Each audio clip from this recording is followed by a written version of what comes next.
Bom dia. Mais uns minutinhos e a gente começa a nossa reunião de hoje.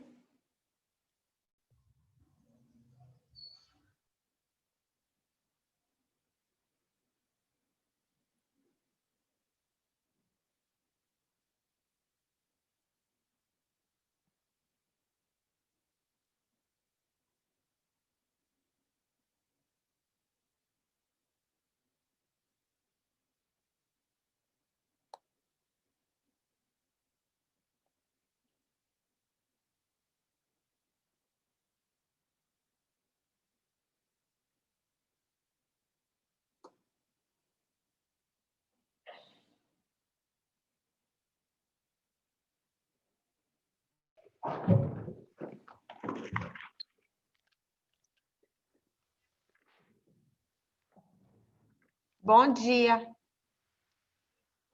Bom dia. Bom dia. Tava ajeitando o áudio aí, certo. tudo certinho? Então tá bom. O pessoal tá chegando ainda, daqui a pouco a gente começa.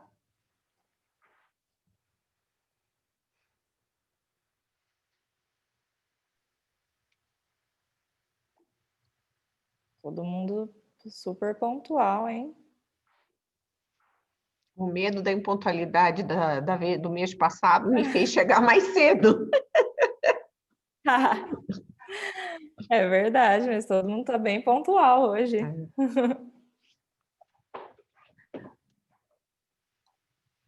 Ó, 11 horas certinho.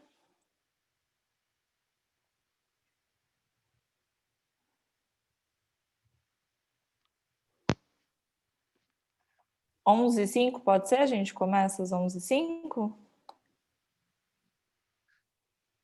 Tudo certo? Aí o pessoal ainda dá tempo de entrar, às vezes a conexão demora um pouquinho mais, né? Então a gente espera mais 4 minutinhos.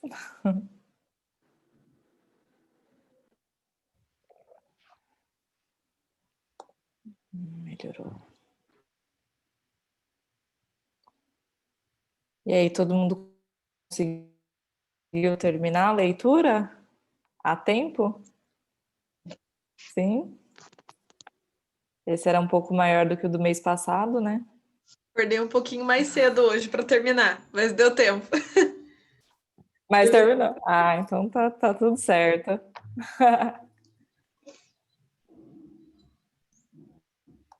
Tô olhando que a gente é um grupo bem feminino, né? Pois é, eu acabei de admitir o Bruno, para ter um... Não vai nem chegar a ser um equilíbrio, né? Mas é um representante aí do sexo masculino. Já saiu, ó, caiu fora. Ah, não, voltou. O Bruno ele fica quietinho. Acho que é tanta mulher que o Bruno fica até com medo de falar, né, Bruno?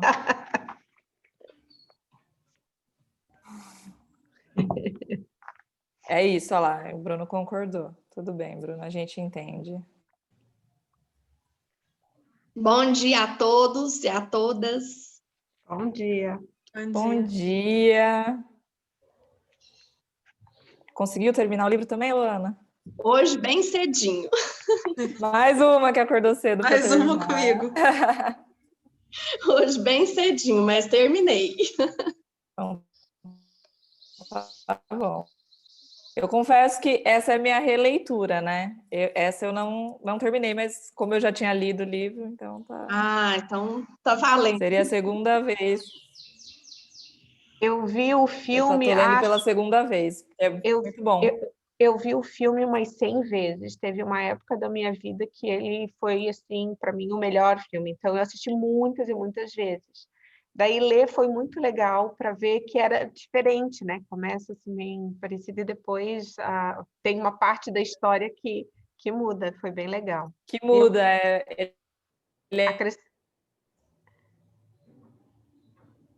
Eu não terminei de ler o livro todo, não.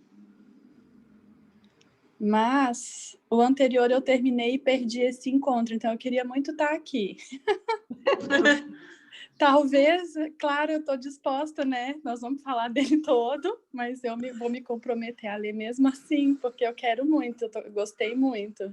Esse Falta livro é pouco, não ótimo. falta muito.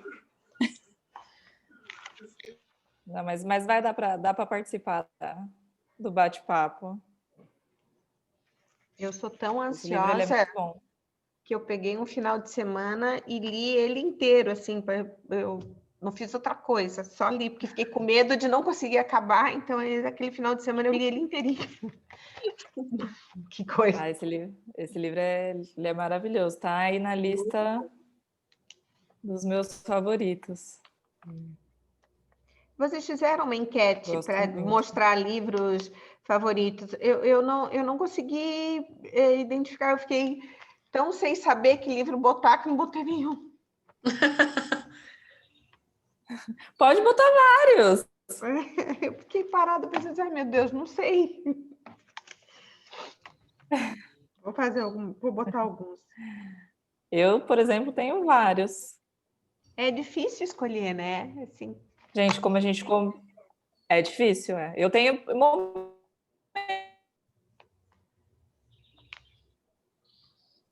Eu, pelo menos, sou assim. Gente, como a gente combinou...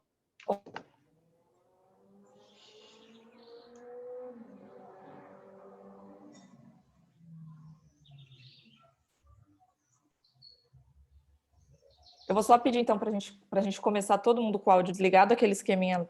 Acho que não tem ninguém novo aqui hoje, né? Que é a primeira vez? É a primeira vez que eu participo. Patrícia e Luiz. Então, nome e cidade rapidinho, pode ser? Como? Nome e cidade de onde vocês estão falando. Tá, meu nome é Luísa, eu tô falando de Belo Horizonte. Eu, a Patrícia, eu moro em Pindamonhangaba, no interior de São Paulo.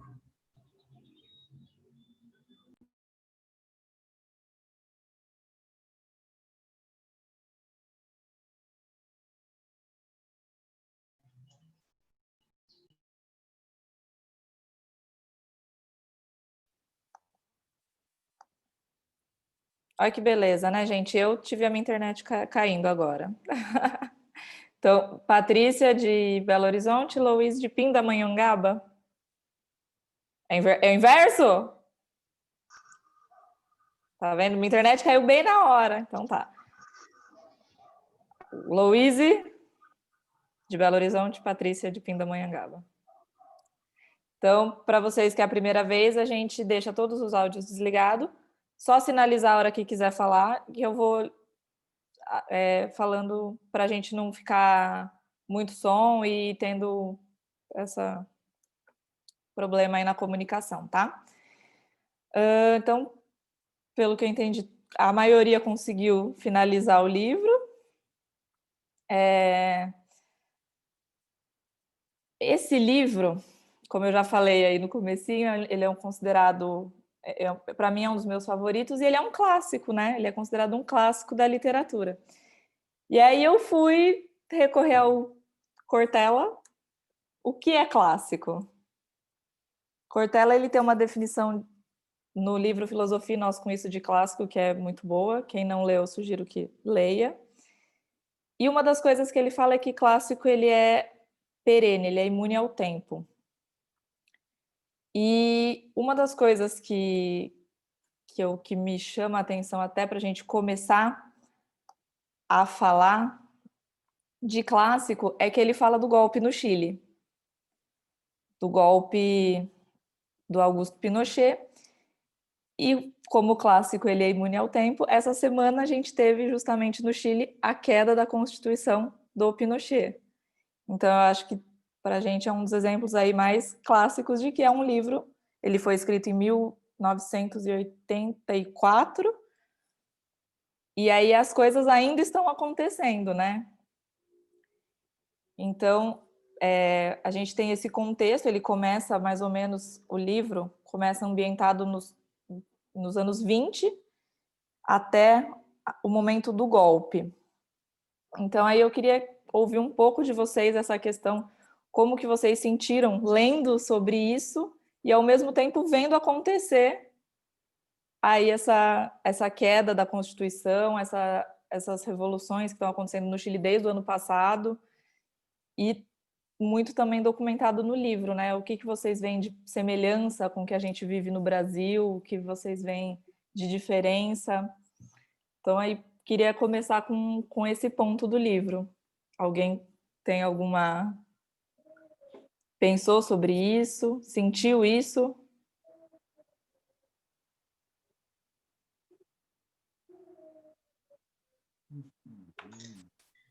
Eu acho que Pode no falar. final do livro ficou mais evidente essa questão política, né? E essa disputa de narrativa que eu acho que a gente está vivendo aqui também, né? Eu terminei o livro, eu vou dar spoiler para a Luísa que não leu, né? Sacanagem. Mas é porque essa disputa, né, entre os lados, o ataque ao comunismo sem bem saber o que significa esse comunismo, eu acho que a gente tem vivido aqui também, né? Porque no livro não fica claro que é o Chile, né? Ela fala o tempo todo de um país da América Latina, não fica. E aí você vê elementos que aconteceram em todas as ditaduras, inclusive no Brasil. Tem coisas, agora não vou agora no começo da manhã eu estava lendo que eu falei, nossa, tão caricato do que aconteceu aqui, nem sei dizer se aconteceu de fato em outros países da mesma maneira, mas é interessante ela não nomear o país, a gente não sabe exatamente onde aconteceu, mas poderia ter acontecido em qualquer lugar. E hoje a gente tem visto novamente essa disputa de narrativa de comunismo, fascismo, autoritarismo, e aí acho que é isso que o torna realmente um clássico, infelizmente. Isso que a Patrícia falou eu acho muito interessante, porque ela realmente não nomeia, né? Ela fala o presidente, ela fala o poeta, O poeta. ela não dá nomes. E vocês identificaram quem seria esse poeta? Eu fiquei pensando nisso. Neruda, não sei quem é. É Neruda? Será? Não sei. Pode falar, Bárbara. Eu acho que sim, Pablo Neruda. Foi o que eu pensei na hora. Depois eu até dei uma pesquisada, não vi em lugar nenhum ninguém se referindo a ele como o poeta, mas eu fiquei com a impressão de que era ele sim. Até pela época, né, em que ele viveu. Lá também foi diplomata, escreveu bastante, então fiquei com ele na cabeça também. A Isabel Allende, ela cita muito o Neruda nos livros dela. Nesse, ela só coloca ele como o poeta, ela não cita mesmo, ela não faz referência a país, ao nome de presidente, ela não nomeia as coisas, né? Nesse livro, é uma característica do livro, mas no último livro dela, lançado ano passado, Longa Pétala de Mar, eu não sei se alguém leu, o último livro dela, ela fala mais sobre a Guerra Civil Espanhola e como o Neruda ajudou muita gente a emigrar para o Chile. Então, e nesse livro ela fala mais especificamente, ela fala o nome dele, e é o Neruda, a referência, o poeta é a referência ao Neruda. E o livro, ele tem umas características também muito autobiográficas, né? Eu não sei se vocês tiveram curiosidade de pesquisar mais sobre a vida dela, mas é um pouco a história da família dela.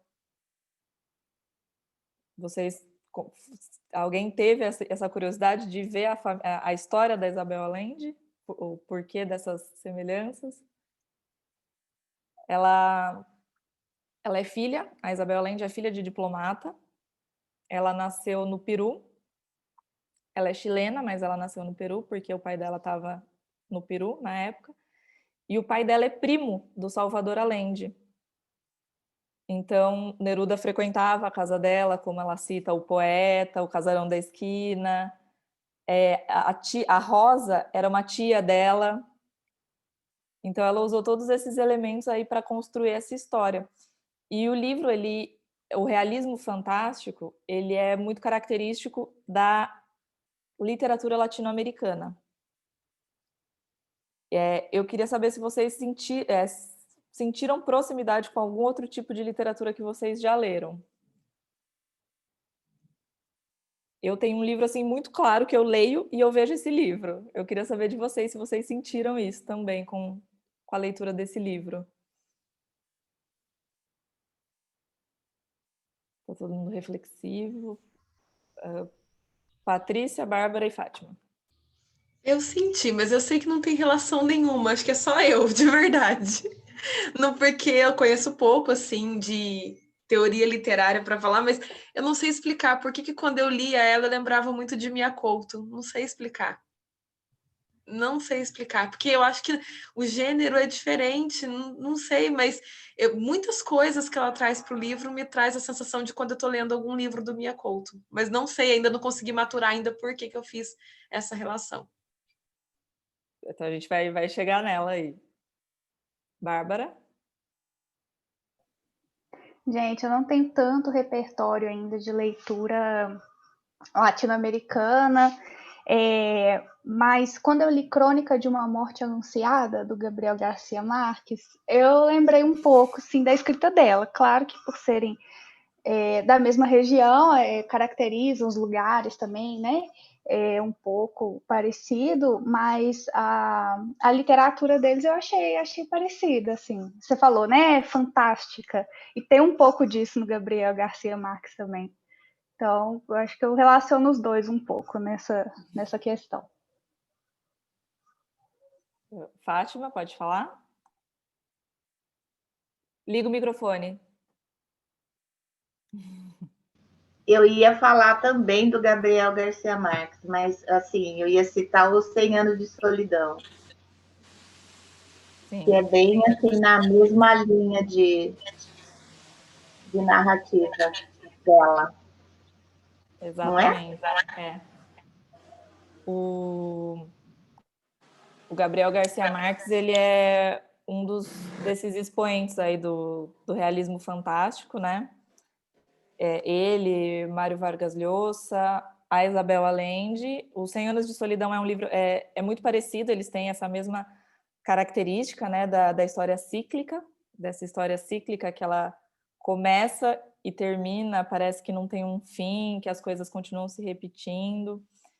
E sim, você falou do Mia Couto, o realismo fantástico ele é típico da literatura latino-americana, justamente porque a região vivia um período de ditaduras, né? Então foi uma forma que os autores encontraram de expor o que estava acontecendo sem ser censurado. Mas ela influenciou também outros autores como Milan Kundera, fora da região. Então foi muito, é uma literatura que a gente consegue perceber elementos, mesmo que a Patrícia falou, eu não consigo dizer o porquê, mas os caras debocham de tudo. Ela é muito debocham de tudo. Vou desativar o som aqui, acho que da Ana Maria. Mas aí essa questão da história cíclica, né? O que vocês sentiram lendo isso? Vocês se confundiram em alguns momentos porque tem nomes repetidos, não tanto quanto 100 Anos de Solidão, mas tem alguns nomes repetidos, né? O que vocês sentiram essa confusão? Em alguns momentos ter que parar, tipo, calma, deixa eu entender aqui a genealogia da coisa. Ou outros momentos em que vocês identificaram essa repetição de situações, assim. Vocês conseguem identificar esses momentos?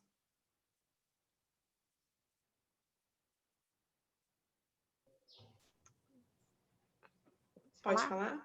Pode falar. Então, eu não senti isso, não. Eu não sei se é porque... Não sei se eu já tinha visto o filme 1000 vezes, que eles já estavam, assim, muito, muito meus amigos, sabe? Então, claro que na hora que apareceu esses personagens que não aparecem no filme, mas aí eles são muito pontuais, assim, daí esses não se repetem. E eu fiquei calada, eu sou muito faladeira, mas eu fiquei calada porque eu não senti essa... Eu acho que o 100 Anos de Solidão, do Gabriel Garcia Marques, ele é tão fantástico que, né, eu acho que se tivesse uma escala de 0 a 10, ele seria o 10. Eu não vi isso na Isabel Allende, assim, tão próximo dele, sabe? Tem essa questão da magia, Oh, meu Deus, estou ficando esclerosada, não lembro o nome do personagem principal. Mas dela ter essa coisa de ver e tudo mais, mas eu achei que era uma coisa do livro mesmo. Agora que vocês estão falando dessa associação, é que eu estou prestando atenção e acordando para isso. Acho que eu fiquei mais encantada com a história mesmo, sabe? E ela é tão bem escrita, é tão gostoso ler da forma que ela escreve, que eu fui me enredando na história e não pensei nesses detalhes, mas eu só quis fazer esse comentário. Patrícia? Então, eu achei muito bonito. Acho que eu não tinha lido ainda um livro que tivesse essa pegada de passar de geração para geração. E hoje, na hora que eu estava terminando, eu fiquei pensando como ela conseguiu passar de geração para geração no mesmo ritmo, porque eu não senti pressa em nenhum momento. Né? Porque às vezes o livro, eu sinto em alguns livros que talvez, né, bem, não sou crítica literária para falar que é mal escrito, mas você sente em alguns livros que o autor se dedica mais a um tempo e depois acelera, e aí você não sente a passagem do tempo de maneira proporcional. E eu senti que eu estava passando de geração para geração com ela, né? E eu achei bonito porque, assim, principalmente no final, a Alba fala isso, né? Que ela não consegue sentir raiva de nada, porque na verdade ela entende que tudo está conectado e que está cada um cumprindo uma função dentro da ordem dessa história. E eu tenho uma formação daí sistêmica, não sei se vocês já ouviram falar, né? Mas de analisar mesmo o mundo de uma maneira sistêmica que eu identifiquei no livro e me emocionou. Que é isso, né? Ela passar aquelas mulheres, vai passando geração por geração das mulheres daquela família e que guardaram muitas coisas e que chega na Alba e ela fala, tá tudo certo. E ela não sente raiva, é como se de alguma maneira você tivesse a esperança até de repente desse ciclo de amarguras, né? de agressões físicas e psicológicas, talvez esse ciclo seja liberto ali com ela quando ela sente o perdão, não sei. Achei muito bonito a maneira como ela coloca. Ou não, e ela fala, pode ser que daqui a uns anos sejam meus filhos ou minhas filhas sofrendo a mesma coisa. Mas ela entende que está tudo numa determinada ordem, né? Eu achei bonita essa questão da geração e o ritmo que ela deu para o livro. Bárbara? Gente, eu li o livro há muito tempo, então eu vou até falar só algumas coisas mesmo que eu tenho certeza que eu lembro. Mas você perguntou, né, essa questão cíclica na história. Eu percebi isso, e ela até fala no livro mesmo, do Nicolau com o tio, o avô dele, né? O irmão dela, que apareceu no começo da história, e quando a gente foi vendo, né, como é que era a personalidade do Nicolau, o que ele fazia, falei, nossa, é igualzinho, parece até que é a mesma pessoa, né? É só isso mesmo, para vocês lembrarem desses dois também. Sim, tem a questão do Nicolau com o tio Marcos, né?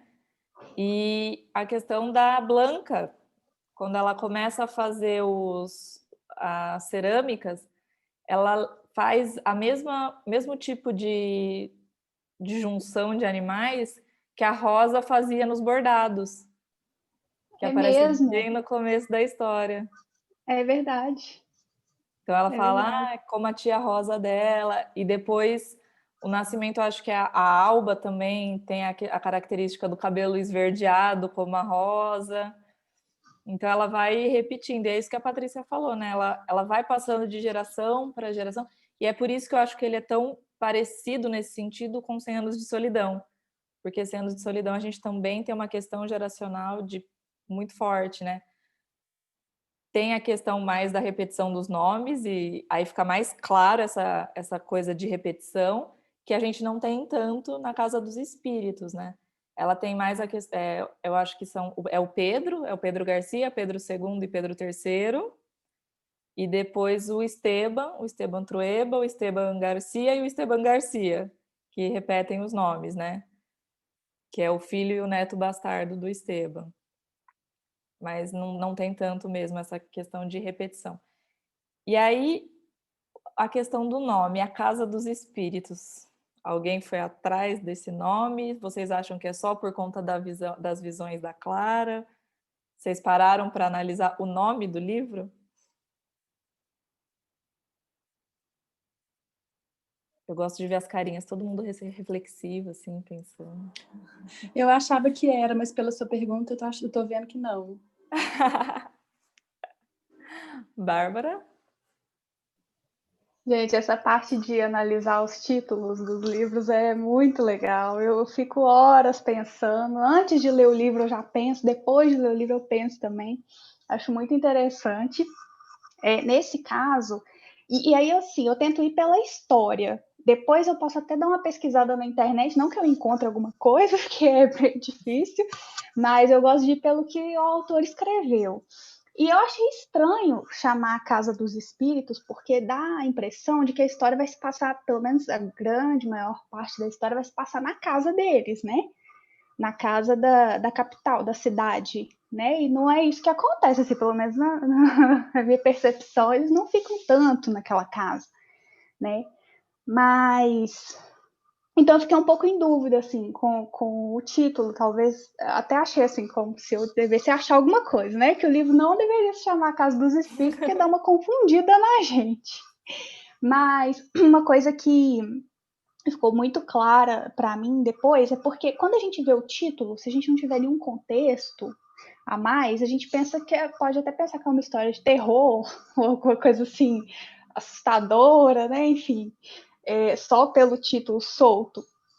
E na verdade, quando a gente termina de ler o livro, fica muito claro que não são os espíritos que assustam, né? É o homem. Eu até postei isso no meu Instagram depois que eu terminei de ler, eu sempre posto as leituras que eu faço, e coloquei essa minha conclusão, que o que assusta nessa história não são os espíritos, é o homem, principalmente o Esteban Trueba, né? Não só ele, mas principalmente ele. A Renata falou aqui que ela achou que era pela sensibilidade da Clara. Não, Renata, você não está muito limitada, eu acho que tem também a ver com isso. Eu acho que a ideia desse título é realmente muito aberta, a gente já vai voltar nisso. Pode falar. Então, seguindo, não sei quem falou que eu achava que a Casa dos Espíritos era por causa da Clara. Mas aí, claro que com a tua pergunta eu fiquei parada para pensar que talvez não fosse. E aí fiquei pensando que como ela trata da ditadura e de toda a violência, e antes da ditadura também, né? Porque o livro já começa com uma história de violência, né? Da exploração do pessoal lá da fazenda, da vida dura dos mineradores, da diferença de condição de vida do próprio Esteban que passou, né? Começou com uma vida, a mãe era de classe nobre, aí o pai destrói tudo, aí ele vai lá para tentar resgatar essa condição social que ele já teve, que perdeu, e a diferença entre todas elas. Então, eu acho que fala muito das dores humanas, das perdas, de tanto sofrimento calado, né? De tanta gente que morreu sem poder se expressar, sem voz. E aí eu penso que, assim, numa visão mais ampla, reflete isso, sabe? De todos aqueles que não têm voz para se expressar. Foi isso que eu pensei. O Bruno falou aqui também, fala de algumas casas e as representações que elas tinham no decorrer da narrativa, né? E aí a gente volta para a questão cíclica, né? Tem um momento em que o Nicolás ele começa a fazer dança flamenca, e aí ela fala que ele subia na mesa, a mesma mesa em que a Rosa foi, que fizeram lá quando ela morreu, que ela foi posta na mesa. Então a gente volta realmente, é tudo, não é a mesma casa, mas a gente vê como elas estão tudo ligadas. E como a Bárbara falou, a questão do terror. Quando o filme foi lançado, eu era criança. Então eu achava assim que era um filme tipo O Sexto Sentido.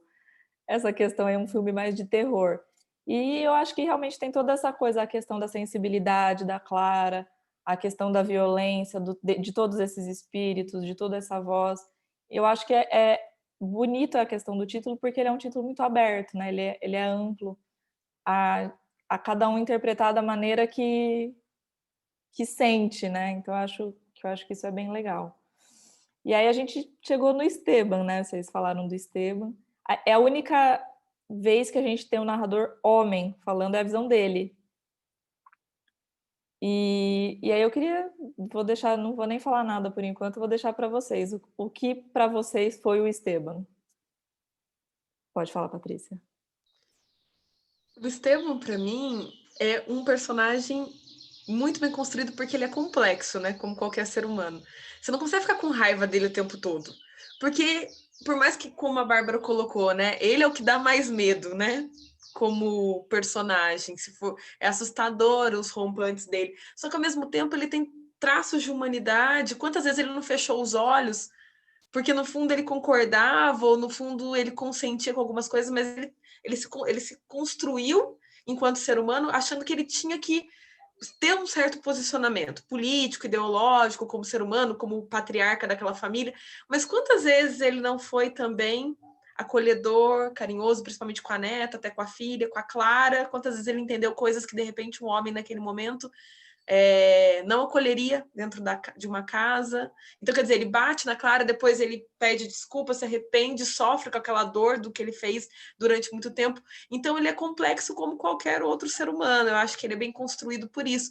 Eu não consigo ficar com raiva dele o tempo todo. Tinha hora que eu ficava chateada pelo que ele fazia, mas não ficava com raiva, porque você viu o quanto ele sofria por ser quem ele era. Cada um carrega as dores e as delícias de ser o que é mesmo, né? Porque tudo que ele fazia, que a gente taxa como algo ruim, ele sofria muito com aquilo, ele sofria por ser quem ele era.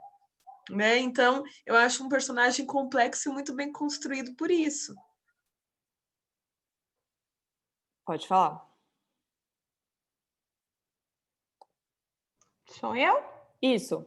Tá, então, eu não acho que o Esteban que seja o mais assustador. Para mim, o mais assustador é o filho bastardo dele, sabe? Porque, como a Patrícia falou, o Esteban, eu acho que ele é fruto do ambiente que ele viveu. Então, ele era uma pessoa explosiva, né? Um cara intenso, mas ele acreditava naquilo. Então, ele vai fazendo, e esse lado humano dele, assim, sabe? De ele, fazer e aí se sentir mal. Então, em algum momento, ele percebe que aquilo não tá legal, porque se você não tem consciência, você vai fazendo e tá tudo certo, né? E ele não, ele tem esse sentimento. E aí você vai ver ele crescer ao longo da história e ele tem aquela percepção de que as coisas que ele acreditou e que ele fez não eram exatamente aquilo tudo, né? E tanto que ele ajuda a neta, ajuda a filha, e, ele era o exemplo. Ele lutou pela ditadura, ele era o exemplo de tudo aquilo que vinha acontecer, e aí ele vai e ele reconhece que as coisas não são assim, ele, né, protege o amante da filha, ele protege o namorado da neta, e aí quando ele falece em paz. Então isso eu achei assim fantástico, sabe? Porque a gente... Não é fácil uma pessoa com as crenças que ele tem, e todo mundo, né? Vamos pensar, conseguir mudar, né?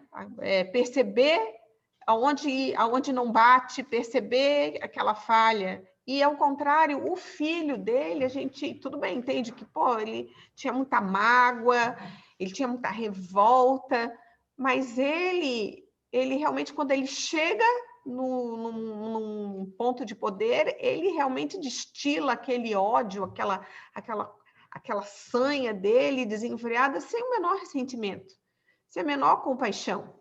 Ele poderia chegar lá e pensar, bom, eu vou fazer diferente. Não, ele fez igual, ele fez pior, né? Porque ele causou a dor com prazer.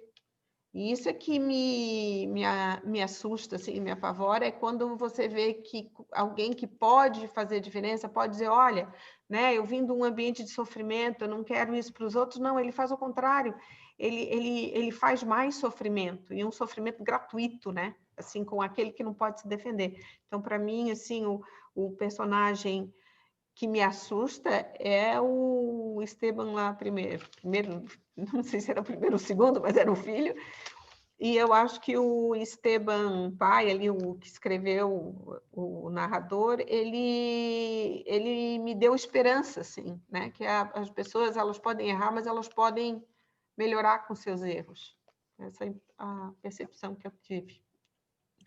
Bruno, Luana e depois a Bárbara.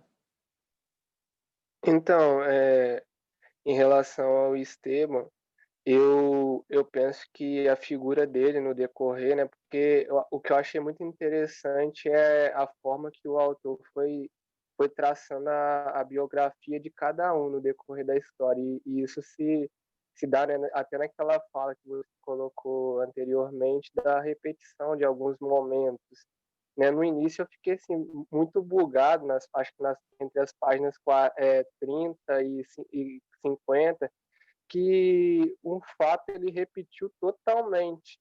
Aí eu falei, cara, ele tá repetindo tudo de novo. Eu não entendi muito bem naquele momento, mas eu achei muito interessante, assim, né, porque evidenciava a figura de um personagem específico em cada uma das falas. Mas a figura dele, eu acho que perpassa muito pela falta que o pai teve. Então, assim, ele construiu foi construindo, né, o seu processo a partir da falta que o pai teve. Então, assim, quando ele vai lá para casa, ele quer mostrar ele quer apresentar um legado diferente, né? Um legado que aquele pai que o abandonou, aquele pai que deixou a família numa situação de extrema pobreza, e eu quero fazer isso diferente. E aí a gente assim, trazendo agora para a nossa realidade, a gente vê, né, nas questões da vida mesmo, que muitos daqueles que realizam alguns atos que talvez sejam ruins, foi porque sofreram isso em algum momento da vida. Então, por causa dessa internalização, por causa talvez algo que é até inconsciente mesmo da pessoa, ela acaba fazendo. Então, assim como foi colocado pela colega anteriormente, eu acho que é muito interessante, porque assim, não dá para a gente pegar e crucificar ele, porque eu acho que tudo isso é por conta dos conflitos que ele sofreu. Então, ele mesmo eu vejo que ele mesmo foi entendendo isso, e assim, ele percebia quando como é que fala? Ele excederia, né, numa situação. Então, acho que é muito interessante a gente olhar também para a figura da falta que o pai teve, né, em relação a ele. É verdade, Bruno. Bem, bem lembrado. Luana? Então, o que me chamou muita atenção, porque o Trueba, né, é um homem, um personagem muito forte, né, mas que ele também levou um golpe, né, porque tudo o que ele idealizava, no final, né, ele foi surpreendido, né, que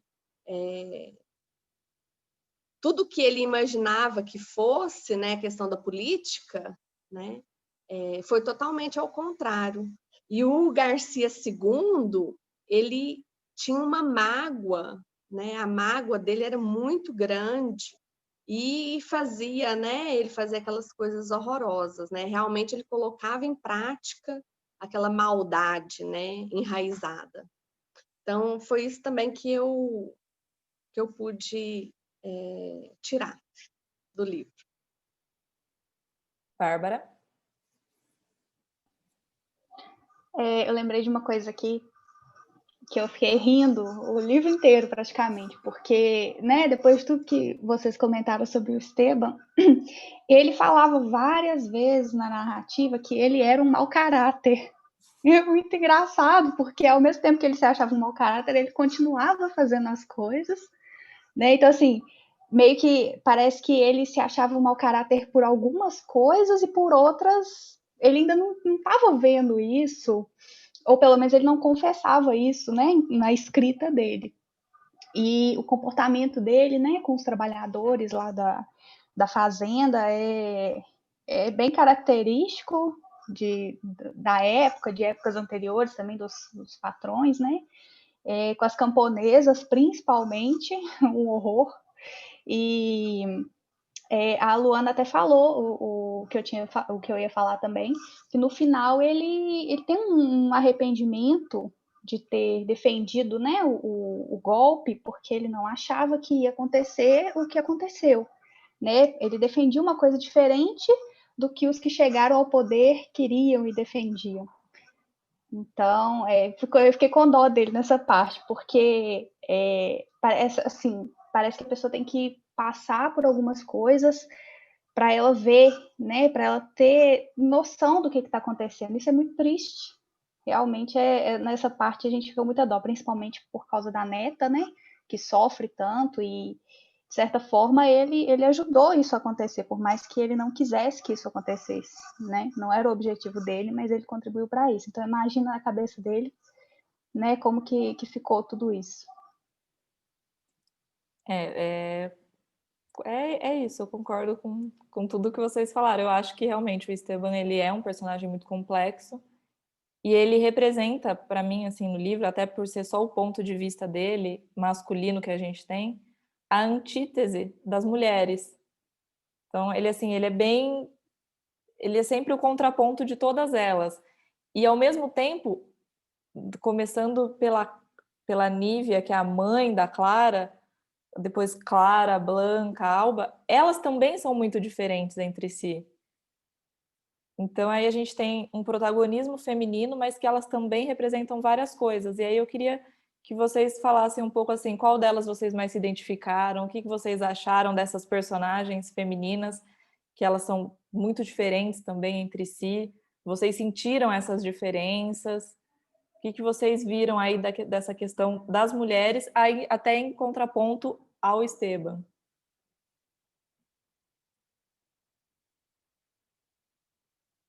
As carinhas pensando. A gente tem um monte de personagem mulher. Vocês não sentiram nenhuma diferença nelas? Pode falar. Então, eu acho que elas são diferentes, mas todas elas são fortes, né? Então, elas são diferentes, mas elas têm uma coisa muito em comum. Elas são o que são, e elas, desde da Rosa, que aparece pouco, né? Mas aparece, a Clara, todas elas têm uma maneira diferente de se postar, mas elas não são subjugadas, sabe? E, claro, cada uma num momento da história também, né? Então, maneiras diferentes de como reagir àquele tipo de situação. E daí eu não sei dizer se era só a situação que aparece no filme, já que é realismo fantástico, ou até dentro de um contexto histórico mesmo, né? De como você se manter firme, mesmo que seja de uma forma velada. Porque a Rosa era de um jeito, a Clara já tinha manifestação dela, ela não gostou de uma coisa, ela ficou muda. E ela consegue manter-se muda por muito tempo, porque ela quer. Então, tentaram de tudo, fizeram de tudo com ela, até que a mãe dela mesmo saca, né? Ela vai falar na hora que ela quiser. E aí o livro dela também, e na hora que o marido bate nela, que ela não concorda com aquilo, ela volta para casa, para outra casa, né, sair da fazenda e tem uma vida independente do jeito que era possível ser, né, que não existia separação, não existia isso, mas ela tem uma vida independente, ela não se curva a ele, ela deixa claro para ele que ela não concorda, que ela desgosta, ela transforma a casa dela lá, vai recebendo gente, e ele, mesmo que ele discordasse daquilo, ele não põe um fim naquilo, né? Mesmo que ele fosse o chefe, o mandão, o coronel, mas ele não faz. Daí a filha, né? Que, nossa, tem uma relação afetiva com um filho de colono lá e engravida e não se deixa bater lá com a história, que ele quer que ela case com aquela coisa horrorosa lá do conde. Ela até casa, mas ela foge, né? Então, diferentes formas de reação, mas nunca são mulheres fracas, dependentes, submissas. Não, cada uma delas vai à luta. Até a neta, né? Que acaba tendo um relacionamento lá com o guerrilheiro protege ele, esconde em casa, enfim. Todas elas mostraram facetas de mulheres muito fortes, de diferentes formas. Estão todas encantadoras.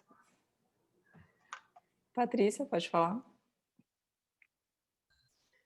Agora ela falando, eu fiquei pensando como era um patriarcalismo de fachada, né? Porque ele faz o tempo todo parecer que é ele que manda, a Clara deixa ele fazer parecer que é ele que manda na casa. Mas, assim, ela põe gente dentro da casa, ele não gosta, e aí, assim, é sempre uma coisa muito de fachada. Porque, por exemplo, até a Blanca, que parece, em alguns momentos, a mais, não submissa, mas, assim, a que menos se impõe, ela que dá o tom da relação que ela tem com o Pedro Garcia lá. Ela que fala a hora que ela vai ficar junto com ele ou não. Então, assim, na verdade, a gente vive um contexto muito patriarcal, mas que quem dá o tom das decisões, de fato, são as mulheres. Então, assim, eu acho muito interessante o quanto a Clara ela conduz a casa do jeito que ela quer, sem ter que bater de frente com o marido e fazer com que ele se sinta mesmo o dono. Né, que ele vai lá, ele quebra tudo, ela vai lá junto, guarda e caga para ele. Então, eu acho interessante que é muito superficial mesmo. Agora, não tem nada a ver com isso, mas a parte que eu mais ri, a Bárbara tá falando a parte que ela riu, eu contei isso para todo mundo do livro, foi quando a Clara, quando pequena, vai à igreja, o padre tá falando do inferno. Aquilo para mim foi sensacional. Que eu não acho que a parte para usar a palavra que ela usou, mas que ela fala, padre, se isso aí for uma mentira, o senhor tá deixando a gente, né? Eu não lembro a palavra que ela usou, gente, mas ela fala, mas que saco, o senhor tá deixando a gente angustiado com essa bobeira. Aquilo para mim, aquela espontaneidade, ela não fala, mas quando ela abre a boca, né, ela sabe exatamente o que falar. Eu achei sensacional essa parte dela. Era isso. Eu acho que é interessante essa superficialidade das relações. Tá bom, vamos fingir que você manda, mas a gente sabe que quem organiza aqui a casa é a gente. Elas contrabandeiam comida, no fundo ele sabe tudo. Ele sabia do Miguel, ele sabia de tudo. Você acha que ele não percebeu que as armas sumiram? Só que ele vai, né, tentando manter a fachada de que ele é o senador e o dono da casa. E tem uma mulher que a gente falou, ela nem foi citada ainda, né? Que é a Férula, a irmã dele. Que ela assume a casa, ela cuida da Clara, e a Clara, para mim, ama a Férula e não o Trueba, né? Então a gente também tem essa outra figura feminina. O Bruno acho que pediu a palavra, pode falar, Bruno. Eu iria comentar um pouco da Férula e eu acho muito interessante a forma que as figuras femininas foram apontadas, sabe? Mulheres empoderadas realmente, no sentido de, poxa, você vê que eu estava estudando outro dia e acho que conecta com isso, elas se expressam, mas de uma forma não violenta, como a colega falou, a gente tem uma mania, às vezes, na nossa fala, de ter uma comunicação violenta, e não é necessário você fazer isso para alcançar, e até mais fácil quando você não utiliza de uma fala não violenta. E eu consegui observar muito isso no livro, porque elas não precisavam, sabe, se expor de forma violenta para buscarem aquilo que queriam. A Clara, no momento certo, ela falou, e ela falou, é, é, ela fala, eu vou casar. Ninguém entendeu nada, ninguém entendeu nada. Mas ela fala, ela toma a escolha. A Férula, ela teve a escolha de, poxa, permanecer ali cuidando daquela mãe. Ela poderia ter não escolhido aquilo, e ela escolheu aquilo. Depois ela escolheu estar lá, né, cuidando da Clara. Ela até teve aquela situação, acho que com o irmão lá, que ela se sentia mal quando ele retornava, né, para dentro do ambiente, porque ela não tinha aquela mesma liberdade com a Clara quando ele estava. Mas, assim, a Férula, ela mostra a figura de uma pessoa também que escolheu. Ela escolheu, por mais que não fosse a escolha que ela quisesse, ela escolheu e seguiu com aquilo. E todas as mulheres, assim, a gente consegue ver essa voz forte, sabe, de escolha. Eu quero isso. Elas não é se submeter, elas respeitavam ali as situações que estavam dentro do contexto, e quando elas achavam, assim, no meu ponto de vista, que elas precisavam opinar, elas precisavam, opa, agora eu preciso falar. Elas falavam. E assim, eu acho que ficou muito legal isso, a fala, né, o potencial que essas mulheres demonstraram no decorrer da história é muito forte. E assim, é um livro que me marcou muito nesse sentido.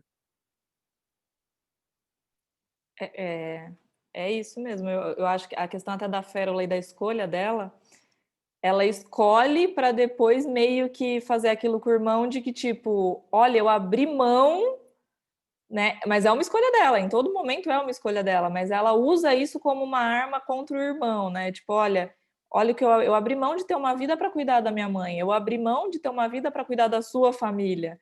Então ela acaba meio que usando isso como arma também. É aquilo, ela se impõe de uma forma não violenta através de uma escolha dela, mas ela sabe como usar aquilo, né? Para continuar tendo a vida que ela tinha, e depois, quando eles brigam, ele continua bancando ela. Enfim, alguém acho que tinha levantado a mão? Pode falar. Então, uma outra que a gente não falou foi da Trânsito, né? E no final das contas, ele é tão poderoso, mas no final quem salva mesmo, quando ele está na pior, é a Trânsito, né? Ele vai lá, você corre, ou seja, pode ser de direita, de esquerda, de centro, do meio, de trás. A mulher ali no final foi que tinha trânsito mesmo em todas as áreas. Ela tinha trânsito antes e teve trânsito depois também. E isso também é uma coisa, né? Ela é uma pessoa que estava lá naquele meio, lá do Três Marias, que podia ter se sujeitado àquela situação de extrema violência, porque imagina, é uma casa de prostituição lá do fim do mundo, e ela se supera, ela vai para frente, ela tem uma visão, né, de empreendedorismo até, e uma autoestima, nossa, muito legal, e ela exerce isso super bem, ela não só consegue subsistir a toda aquela miséria e violência, mas ela também consegue adquirir uma influência enorme, né? Em todos os meios, em todos os campos. Então, ela é uma pessoa que também merece um destaque aqui nessa história toda. É verdade, muito bem lembrado.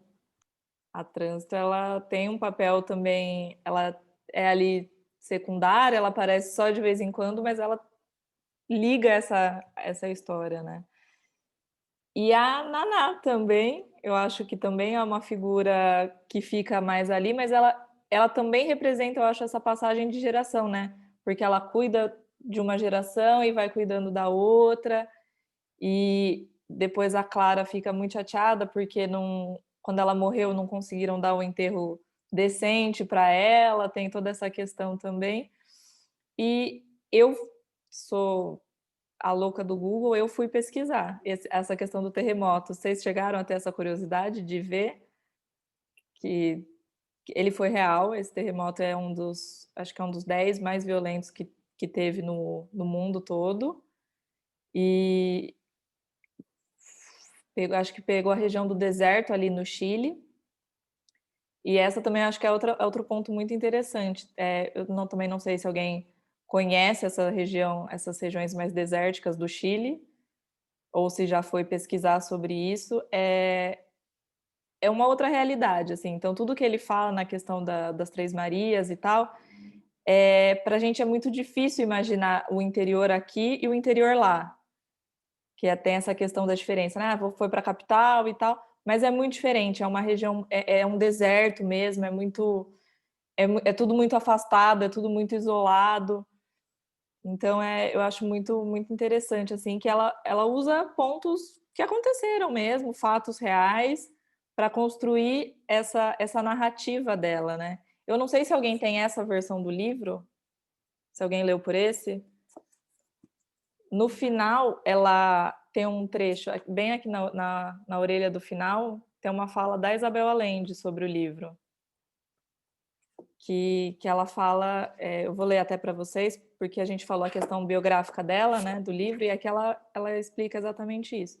Ela fala: a Casa dos Espíritos nasceu no dia em que quis contar uma anedota da minha tia Rosa. E um dos meus filhos protestou: ora, mamãe, chega de velhas histórias. Quando eu era criança, ouvia as histórias de minha mãe, de minhas tias, de minha avó, e as entesourava na memória. Existia tradição oral. No exílio, tudo isso acaba. Por isso quis escrever esse romance. A sua última parte corresponde ao Chile da repressão. Tudo o que se conta ali é rigorosamente verdadeiro e procede de reportagens que eu mesma realizei. O tamanho das celas, a comida dos presos, tudo é verídico. Então ela usa fatos reais do Chile, tudo que aconteceu. E ela fala muito dessa tradição oral, né? Porque a Isabel Allende, ela também ela mora hoje nos Estados Unidos. Ela foi exilada, ela tem cidadania hoje norte-americana. E essa questão, acho que da tradição oral. A gente tem na história isso muito bem representado pelos cadernos da Clara. E aí, eu lendo isso, assim, eu tinha esse hábito de escrever quando eu era criança, tipo, todo dia, e a gente vai perdendo isso, né? E aí eu queria também jogar isso para vocês. O que vocês sentiram com esses cadernos de escrever a vida da Clara, com essa questão das tradições orais que a gente realmente vai perdendo ao longo do tempo? Vocês pararam para pensar sobre isso, essa questão dessas histórias contadas? E eu acho que isso é muito característico até de todas as culturas, né? Não é uma coisa que a gente fala, é do Brasil, é da América do Sul. Pode falar. Eu tive assim, um certo saudosismo com isso, porque meu pai, que já está falecido, teria mais de 100 anos se estivesse vivo, ele foi a pessoa que me inspirou a ler. Porque desde criança, ele, na hora de dormir, ele ia contar historinha para mim. Então, assim, era antes de ler um livro, ele inventava uma história. Então, toda noite ele contava uma história, eu adorava aquilo. E aí, mais tarde, assim, um pouquinho maior, a gente revezava. Uma noite ele contava uma história e outra noite eu tinha que contar uma história para ele. E isso foi assim, uma coisa que era tão gostoso, foi uma lembrança tão gostosa da minha vida. E mais tarde foram os livros, que ele sempre foi me presenteando com livros, que isso eu passei com as minhas filhas também. Então, quando eu leio a Casa dos Espíritos, quando eu vejo isso, é uma coisa assim que me remete à minha infância, né? E o meu pai era do interior do Rio Grande do Sul, assim, divisa com o Uruguai. Eu não sei se isso falasse ali, né? Não sei se é só coisa de latino, acho que não é. Mas ele contava, e contava muito também coisas assim que tem a ver com aquela região, né? Então, me lembrava um pouco coisa de fazenda, e coisas assim irreais, né? Que aí mistura ficção e realidade. Então, não sei nem se esse meu gosto pela Casa dos Espíritos também não tem a ver com essa lembrança, sabe? Mas é muito gostoso de ver. Patrícia, acho que a Patrícia levantou a mão também. É engraçado que, interessante como às vezes, durante a semana, né, a gente está vivendo uma experiência e outras experiências vão se somando a elas. Então, eu estava lendo o livro, hoje estou aqui na conversa com vocês, mas eu sou professora. E essa semana a minha aula era sobre memória. E eu estava falando ontem para os alunos do direito que nós temos à memória, né? Porque eu perguntava para eles para que serve a memória. E aí eles falaram, para eu saber quem eu sou, né? Eu falei, a memória ela está muito ligada à identidade. E nós temos, então, como indivíduos, o direito à memória, porque elas fazem parte do que a gente é, da nossa construção enquanto ser humano. E eu acho que a Clara tinha muita noção disso, né? Toda a geração, todas aquelas mulheres, porque tiveram a preocupação de preservar as memórias dos antepassados, do tio, o baú do tio que fica na casa, as cartas da Clara, os túmulos da família que estão lá dentro, a cabeça da mãe, né? É esse direito à memória. E aí eu até falava para os alunos isso, né? Ontem eu perguntei isso para eles na última aula. Em que momento a nossa memória e o nosso direito à memória é atacado? Aí eles... Falei, em que situações vocês acham que o direito à memória é atacado? E aí alguns foram falando da depredação dos patrimônios, né? Quando queimam os nossos registros, quando distorcem a história, quando negam o passado. E aí, porque esse livro é um clássico, voltando à sua pergunta lá do início, né? A gente tem vivido uns momentos muito semelhantes a esse, de distorção do passado, de negacionismo, revisionismo, e tudo isso, na verdade, é um ataque à nossa memória. E o livro, ele talvez seja uma preocupação não só da Clara, da toda aquela família, mas da própria autora, da Isabel Allende, de preservar a memória. Temos direito a ela, faz parte da nossa identidade, faz parte da identidade não só da Isabel, mas como do próprio do país, né, do Chile, que ela conheceu, que ela viveu, que ela experimentou. E aí ela faz questão de deixar registrado a memória da ditadura, né? Que ela fala que, como jornalista, você leu aí, ela presenciou esses fatos, não são ficcionais. E como a gente tem uma negação hoje, né, dos efeitos da ditadura, na hora que a Bárbara falou, eu sinto pena, né, acho que foi a Bárbara que falou que sente pena do Treba porque ele confiou. E eu lembro de ter visto uma vez um documentário no Brasil, chama O Dia que Durou 21 Anos, não sei se vocês conhecem, falando sobre o regime militar no país, e muitos militares já aposentados falando, eu me senti enganado, era um Trueba, entendeu? Eles falavam, olha, eu defendi achando que ia acabar com a possível ameaça comunista e a gente ia viver uma democracia. Eu não sei se eu sinto pena, Bárbara, porque eu acho assim, é querer acreditar também nesse discurso Trueba, ele nunca parou para refletir, vocês mesmos falaram, ele seguiu o fluxo de um discurso que lhe era conveniente como latifundiário, entende? Aí agora ele é o enganado da história, ele se enganou porque ele quis se enganar, né? O discurso sempre foi muito claro, e eu acho que, assim, é isso, é o direito à memória. É bem lembrado. Eu estava, enquanto você falava, a Patrícia e a Luísa, elas não estavam nos outros encontros, mas é muito louco, assim, eu acabei fazendo uma ligação, que, assim, o primeiro livro que a gente leu foi Catarina, foi a imperatriz da Rússia, tal, e aí esse comunismo que espalhou pelo mundo foi da Revolução Russa, né? E aí a gente pega, o segundo livro que a gente leu foi Cinzas do Norte, que também fala dessa questão da ditadura militar no Brasil. E agora a gente pega A Casa dos Espíritos, que também fala da questão do golpe, então tá tudo muito ligado. E é isso que a gente tem, né? A gente teve o golpe, a Revolução Russa lá na Rússia, e o que chegou para a América do Sul? E é isso que a Patrícia falou, as pessoas não refletiam muito, né? Então a gente vê o Trueba assim, tipo, não, mas eu trabalhei, só é pobre quem quer. Aquele discurso que a gente ainda tem, né? Só é pobre quem quer, eu trabalhei, eu dei duro, eu fui lá nas minas, eu fiz meu dinheiro.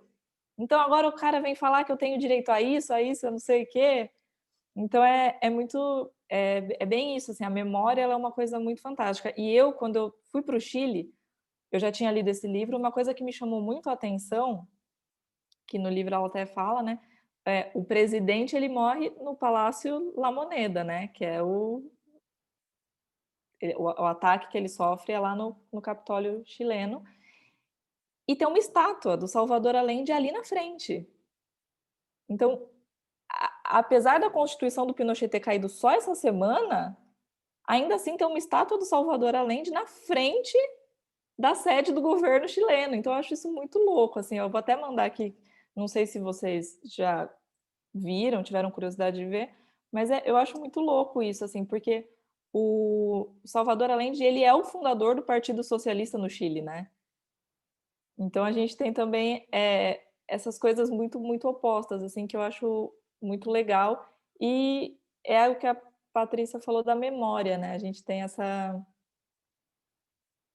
Sim, a narração, a gente tem essa manipulação das narrativas, é uma coisa muito muito forte, e eu acho que a gente está vendo isso de uma maneira hoje diferente, mas ainda assim muito forte, né? Eu acho que a gente pode pegar assim vários exemplos de governos que fazem essa manipulação das narrativas muito bem, que usam as redes sociais para manipular essas narrativas de forma...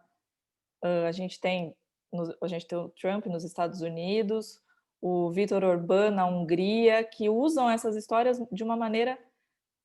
Eles contam a história do jeito que eles querem, e eu acho que a gente volta para a questão inicial do nosso encontro, a questão do clássico. Por que esse livro é um clássico? Porque ele foi escrito em 83, mas você pode ler ele em 2020 e você vai reconhecer exatamente um monte de coisa aqui. E assim, a gente não viveu no começo dos anos 20 para saber, mas a gente consegue, eu acho que todo mundo aqui, lendo, identificou um monte de pessoa que conhece no dia a dia ainda hoje, né? E pode falar, mãe. Essa moça bonitinha é minha mãe, gente. Inclusive, o que me chocou bastante, o machismo do Estevão, que é um machismo horroroso, e a gente se choca, daí a gente fala, mas é antigo. Não, esse machismo está presente até hoje, da mesma maneira. Isso, para mim, chocou bastante. Sim, a gente... E ter que admitir que ele é igualzinho até hoje, não mudou absolutamente nada, né? Sim, o Esteban, ele é uma construção da época, né? Que, como a gente já falou, ele foi meio que se desconstruindo e tal, mas é uma coisa que ainda existe, né? Ainda é uma coisa que ainda persiste, ainda é real. E não só isso, mas a questão do pensamento de que eu tenho que trabalhar para ter as minhas coisas. Se eu trabalhar, eu vou conseguir.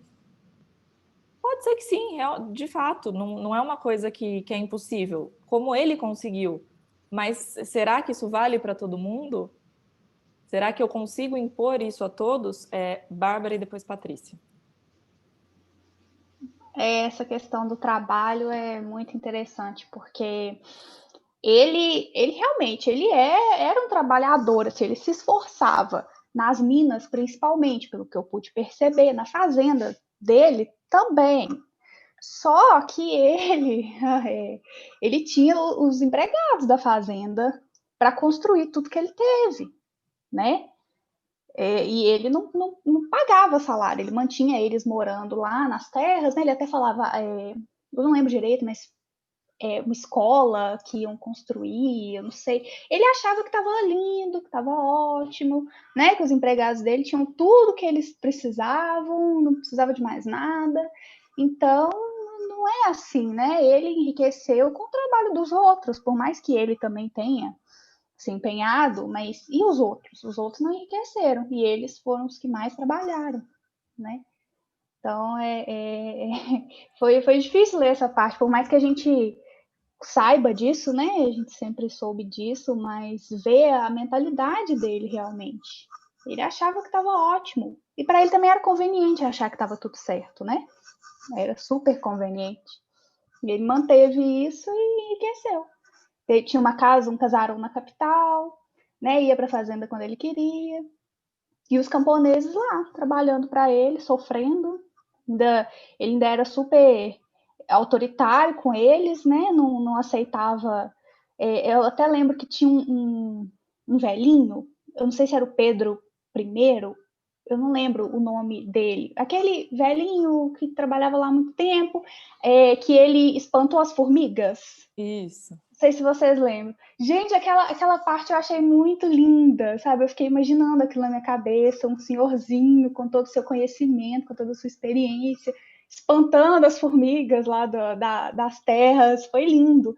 E assim, ele se aproveitou disso, né? Ele não precisou comprar os pesticidas, ou não sei se ele chegou a comprar, mas ele não precisou usar, enfim, resolveu o problema para ele, né? É isso. Eu acho essa parte que você falou, Bárbara, a parte que é bonita para mim, ele fala assim, só precisava conversar com as formigas para ela ir embora. Então, tipo, a gente perde muito isso, né? Essa conexão. E ali, naquele lugar ali isolado, as pessoas dali têm essa conexão. E ele se aproveita disso. Com certeza. Patrícia, acho que tinha levantado a mão. Eu ia começar a fala falando parecido com a Bárbara, né? Porque é esse falso discurso meritocrático, né? Porque ele já começou com uma terra. Então, ninguém está falando que ele não trabalhou. Ele trabalhou muito, ele trabalhou nas minas, ele realmente valorizava o trabalho. Só que não é o trabalho só dele. A partir do momento que ele vai lá, ele impõe o trabalho para aqueles que moram na terra que era da família. Então, o que ele ignora de maneira conveniente, como a Bárbara falou, é que ele já começa como patrão, ele já começa com uma terra, é óbvio que ele vai trabalhar muito por aquilo, impondo a força que ele tem por ser de uma classe diferente, o trabalho para aquelas pessoas. O que eu achei genial é ele se surpreender no final, que ele coloca no jornal que ele está disposto a aceitar os trabalhadores de volta, e eles não voltam, que ele é muito bonzinho. Porque eu acho legal, porque ele fala, né? Ele se arrepende, aqueles rompantes que ele tem, manda todo mundo embora, dele se arrepende. E ele fala, mas eu até coloquei no jornal, você vê que ele fica com uma incógnita. Eu tô falando que eu vou aceitar eles de volta. Eles não voltaram. E ele também não reflete muito sobre aquilo. Como ele não reflete muito sobre nada. Ele só, você vê que ele tá surpreso deles não voltarem. Porque ele se achava um bom patrão. porque ele dava escola, porque a qualidade de vida em Três Marias mudou. E aí você percebe isso também no final do livro, quando assume, né, o presidente e começa a faltar mercadoria, e aí esse discurso é de ataque, que é porque é um regime dos comunistas, por isso que falta comida. E aí, quando eles dão um golpe, as comidas voltam para a prateleira, mas ninguém consegue comprar. Então, assim, o que é importante, né? Além de ter sido um golpe dentro do golpe, porque você vê que foi arquitetado para faltar comida, mas assim, agora a gente tem comida, mas ninguém tem dinheiro para comprar, e aí a gente vai comemorar isso. Então, o Trueba, ele é um personagem que, de alguma maneira, ele é uma metáfora, uma analogia a toda aquela política que acha mesmo que é melhor viver em um regime onde nós não temos condições de comprar, mas temos a possibilidade. Né? É a falsa sensação de liberdade. Então, eu sou livre porque eu posso comprar, só não tenho dinheiro, mas aí a culpa é minha. Aí a gente pega a responsabilidade para a gente de uma desorganização mesmo do país, né? De uma falta de administração do país. Então, eu acho muito interessante no final ele ficar surpreso dos camponeses não voltarem quando ele permite, né? Porque ele realmente se sente um bom patrão. Eu acho que o Bruno e a Renata falaram aqui, né, bem parecido, assim, que o Bruno ele fala que ele enxergou a realidade do lugar e por ter mudado essa realidade, ele achava que era uma troca de favores. Olha, eu dei uma qualidade de vida melhor para vocês. Vocês têm que ser gratos a mim, vocês têm que agradecer o que eu fiz, né? Era meio isso assim que ele pensava.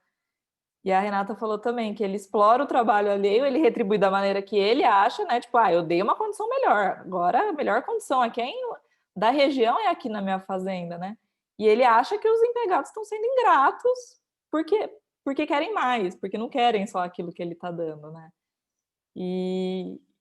Acho que isso mostra, para mim, isso é muito claro, assim, que a gente tem isso ainda hoje no mundo inteiro. A gente tem vários Estebans por aí com essa mesma mentalidade, ele só não tem porque ele não quer. Eu trabalhei para ter, mas esquece, como a Patrícia falou, de que ele já começou com a terra, de que ele já tinha a terra.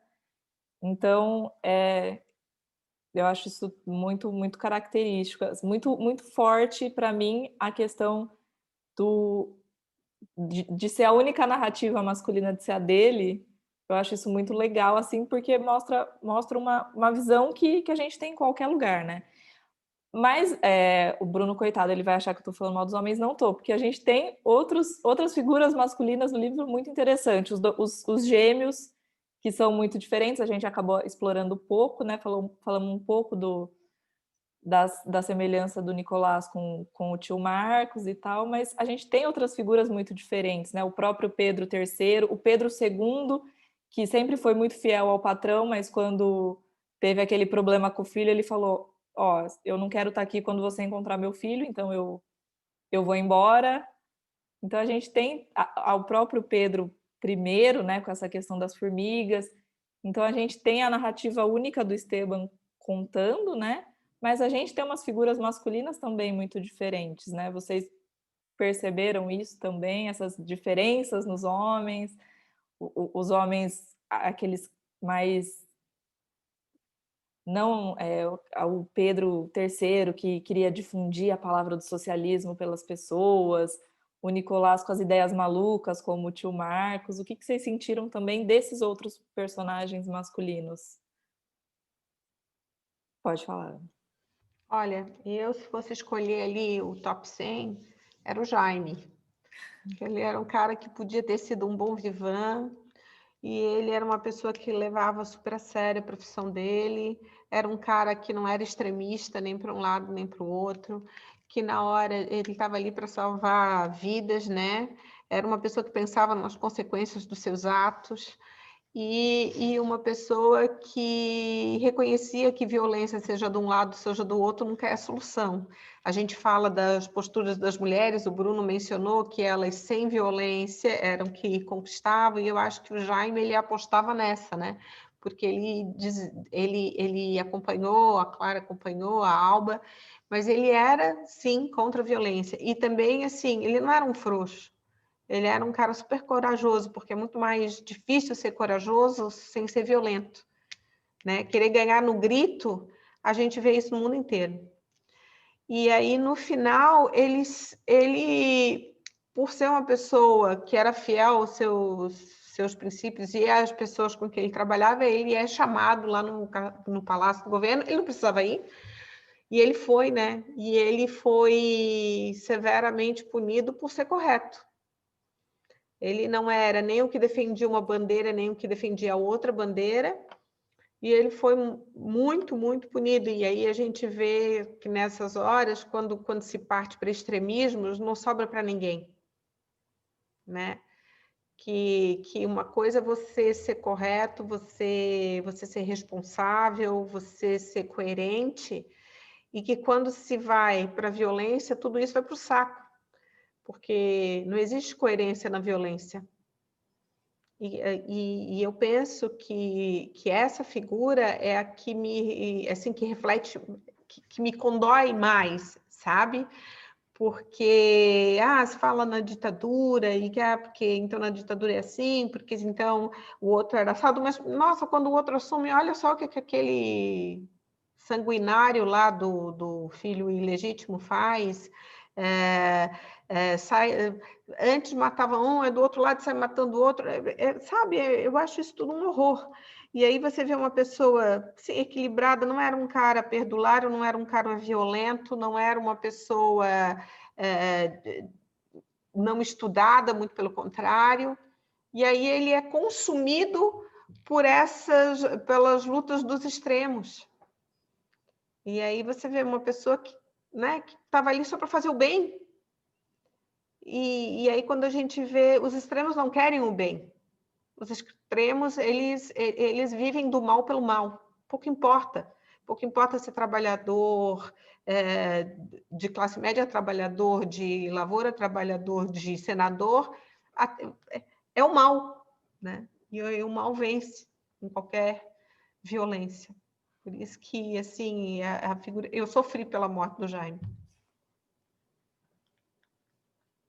Tem Pode aquela falar. frase do Hemingway, né? Não me perguntem por quem os sinos dobram, eles dobram por você, que não é nem só do Hemingway. Pois é, para mim, assim, quando a gente lembra disso, a gente lembra de pessoas como o Jaime, que eles não estavam ali defendendo violência nenhuma e sucumbem a ela. É verdade. Pode falar, Patrícia. Mas ele foi feliz? Eu fiquei pensando. Eu gosto do Jaime também, eu ia falar dele. Mas eu achei que ele é um cara atrasado. Ele tá sempre atrasado na vida dele. Parece que ele sempre... Ou as coisas acontecem, não encaixam no tempo. Então, eu fico pensando, ele foi tão comedido, ele foi tão altruísta enquanto conseguiu. Pensou sempre no irmão, na sobrinha pela qual ele acaba demonstrando, né, um sentimento. Ele sempre colocou tanto o outro. Não acho que ele esteja errado, mas ele também parece que se anulou, né? Não vejo o Jaime feliz em nenhum momento. O tempo todo ele serviu. Ele serviu a tudo, mas talvez ele tenha sido negligente com ele mesmo, sabe? E aí, você falando, eu fiquei pensando em outro personagem masculino, que é o Pedro, pai lá, que parece que também teve, né, um sentimento pela Clara, não ficou muito claro, mas parece que ela também tinha algum tipo de sentimento em relação a ele. Fiquei pensando nele também, né? Como ele também, os homens também tiveram que também sofreram muito na obra. Os homens também sofreram muito. Parece que ninguém foi muito feliz ali, né? Porque eles também tiveram que renunciar. Até para você ser a figura patriarcal, como o Trueba, ele renunciou. Todos renunciaram, homens e mulheres. Ela traz, sim, toda essa força geracional das mulheres, mas se a gente olhar a obra de outra maneira, tem também os homens e como renunciar e como... Eu não sei, porque quem foi feliz nesse livro? Não sei. Quem é feliz ali? É verdade. Talvez as formigas que invadiram as Três Marias, né? A gente... Quando foram expulsas. Bárbara, pode falar. Ai, gente, essa parte das formigas para mim foi sensacional. Eu nunca vou esquecer essa parte. O Jaime, como a Ana estava falando, gente, que história, né? Que situação que ele se envolveu no final. Foi horrível, né? Mas juntando também com o que a Patrícia estava falando, eu conheci pessoas um pouco parecidas com o Jaime, pessoas que inclusive já morreram. E eu consegui, assim, pela minha percepção, né, eu via que elas eram felizes com o que elas faziam. Aquilo era o que satisfazia elas, era o que elas achavam que elas tinham que fazer aqui no mundo. Então, acho que essa questão da felicidade aí fica um pouco relativa. Claro que a gente não consegue ver isso, mas porque a gente não está na perspectiva da pessoa. E são duas histórias que eu tenho na minha vida. Histórias ligadas, mas ao mesmo tempo diferentes. E eu consegui ver isso. Eu parei para pensar depois e falei, não, a vida delas era assim, e é porque elas quiseram que fosse assim, inclusive, elas optaram por isso. E por mais que eu não veja um sentido em tudo, para elas tinha sentido. Eu conseguia ver isso. E é muito bonito, assim, é bonito. Só que tem uma parte que é muito triste. As duas faleceram muito novas, uma com 60, outra com 70 e poucos. Para mim isso é nova. Uma pessoa incrível, ela merece viver aí 90, 100 anos, devia conseguir até mais. E a gente vê, por exemplo, o próprio Esteban, né, viveu aí, quantos anos que ele viveu? Quase 100 anos, 90 anos. Aí você para pensar, por que pessoas boas se vão e outras pessoas ficam, né? Mas o pouco que elas viveram, elas fizeram muito.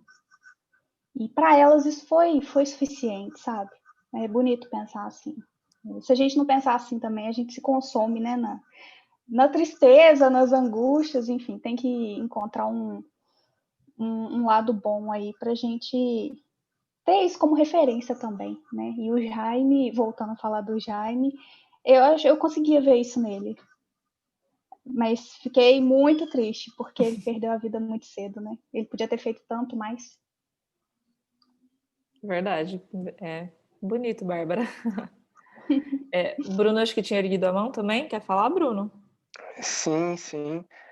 Também continuando, né, a ideia da colega, que eu acho interessante, que assim, parafraseando, né, o livro de Viktor Frankl, que assim, é um livro que eu sou meio suspeito para falar por causa de eu fazer psicologia, mas assim, é um livro que é para todas as pessoas, assim, eu super indico, né, como é que é? Em busca de sentido, um psicólogo no campo de concentração, porque mostra isso que a colega trouxe anteriormente, que poxa, é você buscar o Viktor Frankl ali dentro do campo de concentração, ele buscou dar sentido a algo para que ele continuasse vivendo e tivesse a esperança de sair dali. Então, assim, o que me fez refletir disso tudo em relação a essa fala é que quando a gente dá sentido para aquilo que a gente faz, ainda que seja difícil, ainda que seja assim, a gente não veja a felicidade sendo exposta, a pessoa que sente, a pessoa que vivencia e dá sentido a isso, ela se sente feliz, sabe? Então, acho que essa questão da felicidade ela é bem subjetiva.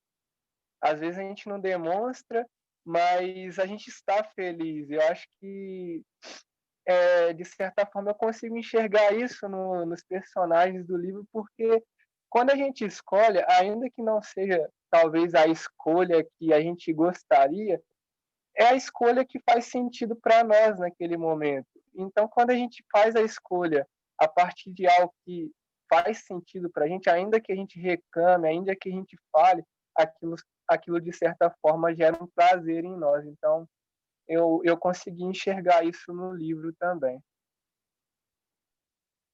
É verdade. E aí a gente volta para a complexidade das pessoas, né? Que é bem característico aí em todos os personagens.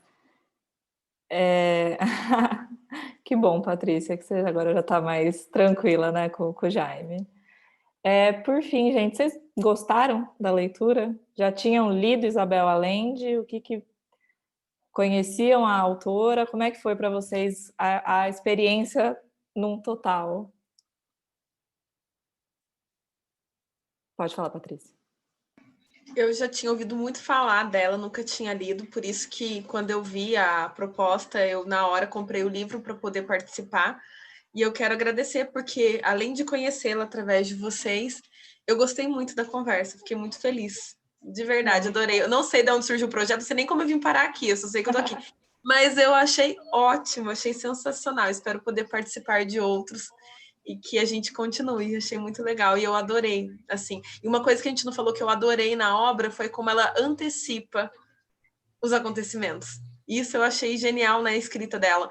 Como ela te deixa curiosa, porque ela fala, olha, mais tarde um vai dar a vida pelo outro. E você fica, em que momento isso vai acontecer? E quando você menos espera, você fala, era aqui. Eu achei isso muito bom nela. Eu adorei conhecer o livro e adorei participar também. Muito obrigada. Que bom, Patrícia. Só te localizando aí a gente idealizou o projeto agora, todo mundo em casa, né? Nós também estamos trabalhando 100% em casa e a gente falou, por que não? Todo mundo na agência gosta muito de literatura, a gente tem isso muito forte no DNA da agência, a gente falou, por que não compartilhar isso com as pessoas? A gente gosta de ler, a gente gosta de conversar sobre livro, então que bom que você gostou, a gente espera que você volte mais vezes. Já estou com o livro aqui do mês que vem para falar para vocês daqui a pouquinho. E que bom que você sentiu isso. Acho que a Ana também levantou a mão. Então, eu já tinha lido da Isabel Allende, eu li Zorro e li Paula. E gosto bastante dela. É uma leitura que flui, né? Eu já falei na aula anterior que eu não gosto de livros tristes, mas eu não vejo na Casa dos Espíritos um livro triste. É engraçado porque ele me passa esperança, sabe? Assim, tem uma montoeira de problemas ali acontecendo, mas como o Bruno falou também, assim, as pessoas elas vão vivendo, buscando formas de viver dentro daquilo tudo e termina com uma sensação de esperança. E eu acho que é um tipo de leitura que prende mesmo, como a Patrícia falou, né? Ela vai dando umas iscas assim para a gente querer seguir, e isso é muito legal. Tem aquela coisa de livro que pega e livro que não pega, que você começa a ler, se nas primeiras páginas te impressionou, você vai, e tem aqueles que você vai enrolando e não sai. Ela é uma escritora que faz você querer chegar no final, né? E eu estou desde o início aqui, comecei com o Encontros de Cortella, foi dali que eu conheci, e acho muito bacana. É sempre muito gostoso, fico angustiada quando eu acho que não vou conseguir participar, né? Mas, enfim, eu estou ansiosa para o próximo. Que bom. Bárbara, pode falar. Bárbara, depois Luiz e depois Luana. Eu gostei muito da leitura, gente. Eu preciso agradecer, porque eu já tinha tentado ler um livro da Isabel Allende e, assim, eu não sei o que aconteceu, que eu não gostei. Não é que eu não gostei, mas eu não consegui continuar lendo. Talvez pela época em que eu li, eu era mais nova, talvez eu não entendia direito. É Inês da Minha Alma, o livro. E, inclusive, eu já coloquei ele de novo na lista, porque agora eu quero ler. Gostei muito da escrita dela e vi que eu tava equivocada. Às vezes, quando eu escutava Isabel Allende, eu ficava, nossa, eu não vou conseguir ler, não vai dar para mim. Agora dá. Gostei muito e vou continuar lendo os livros dela. Que bom. Luíse? Eu cheguei à Agência Sofia por uma outra Cortella, pela Renata. Né? E quando vocês fizeram a enquete, você chegou aqui pelo Cortella, outra pessoa, eu falei, então, foi Cortella, mas não foi esse, eu acho, que vocês estão querendo dizer, né? Eu vi a jornada quando ele participou de uma live dela. Então, eu cheguei a Sofia, e assim, muito se fala, né, de quanto essa pandemia e essa questão de ter ficado mais em casa mudou a gente. E eu senti a necessidade de ampliar meus horizontes nesse sentido da percepção, de viver outras coisas. E assim, uma coisa que eu sempre gostei foi de ler, mas eu lia muita coisa técnica, né? Eu sou formada em psicologia, Bruno. Legal você falar, né? A gente está junto em algumas percepções aí, eu percebi. Né? E assim, achei muito rico a contribuição de todos vocês e gostei muito de estar aqui, mesmo de não tendo conseguido terminar. Não sinto que eu tive o spoiler total, então eu vou ler, viu? Que bom. Tudo isso só me fez querer terminar.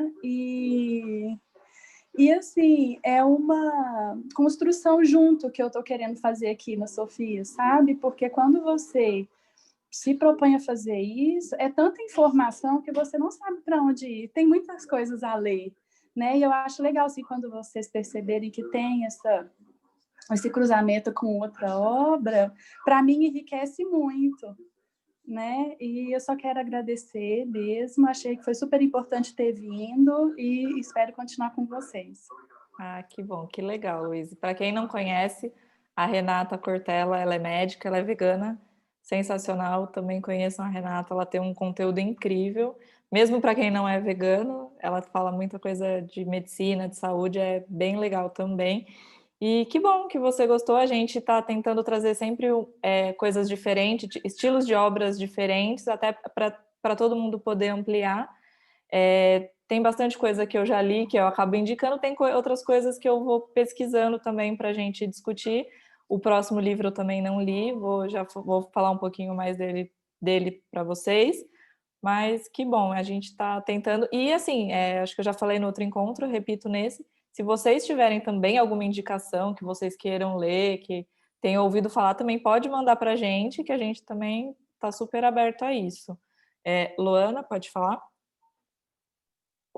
Bom, é o segundo encontro que eu participo, né? Assim, tô amando, adorei essa obra maravilhosa. Eu achei que eu não fosse dar conta, porque, né, 400 e tantas páginas, mas eu consegui, então isso para mim também foi, né, uma conquista pessoal.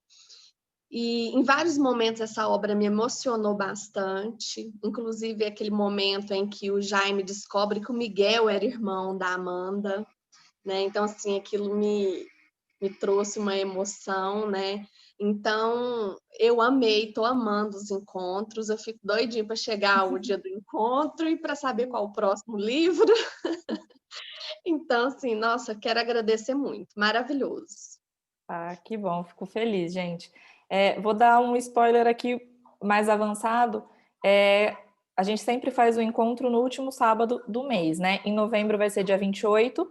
Aí o que a gente vai fazer em dezembro? Em dezembro a gente pegou um livro mais curtinho para a gente ler em 2 semanas, porque é o último sábado, fica aquela correria de final de ano, né? Então, o de dezembro a gente vai ter 2 semanas para ler, mas eu prometo que dá, porque ele é super curtinho, tá? Do próximo mês, ela é uma autora super polêmica. A gente até queria pôr esse livro em setembro, mas ele ainda estava em pré-lançamento, então a gente ficou com medo de não dar tempo do pessoal adquirir o livro, porque, né, questão de entrega, correio e tal, então a gente jogou ele para novembro. Ela é uma autora que ela é um pseudônimo, ninguém sabe quem ela é. Alguém já ouviram falar? Não? Ela só dá entrevista através da editora e tudo escrito. Então, ela tem essa polêmica já em torno dela, ninguém sabe quem é, ninguém sabe nem se é mulher, o nome dela é de mulher, mas ninguém sabe se é mulher, se é homem, o que é. Ela é italiana, eu conheço a obra dela, eu conheci ela com a tetralogia napolitana, da Amiga Genial, e a Helena Ferrante, A Vida Mentirosa dos Adultos, é o próximo livro.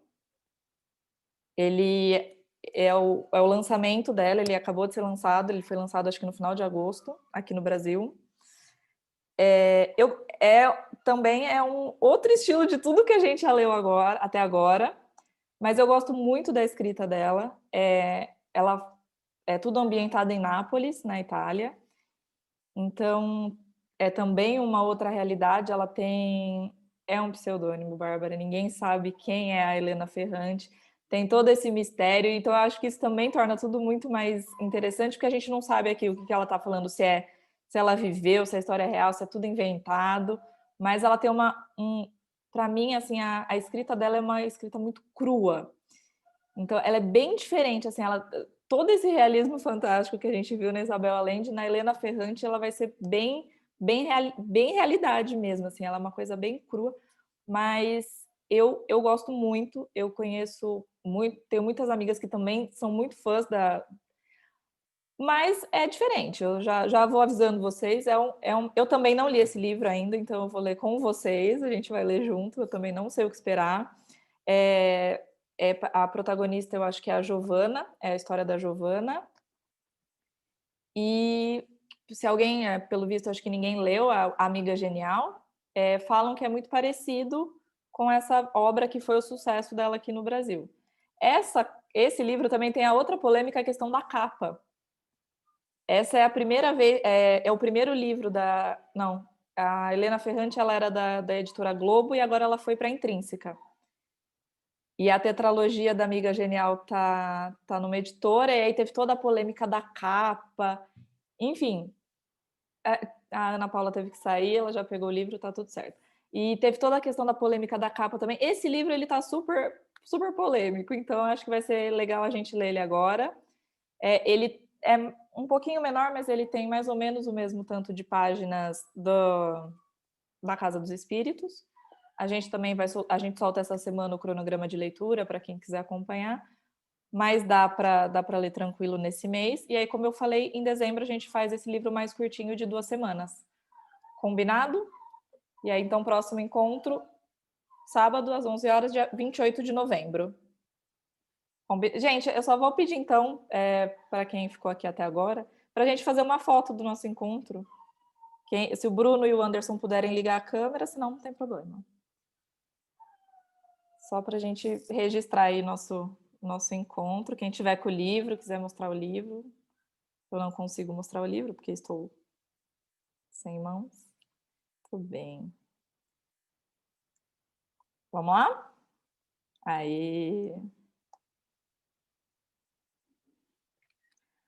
Obrigada, gente. Muito obrigada pelo encontro. Eu vou pôr lá no Instagram a foto. Quem quiser pegar ela depois, vai estar lá no Instagram da Sofia. Vocês podem compartilhar, marca a gente, que a gente gosta. Também, ao longo da leitura, se vocês quiserem ir marcando a gente gosta de acompanhar também como é que está o desenvolvimento de vocês. Combinado? E até mês que vem, gente. Tchau, tchau. Tchau.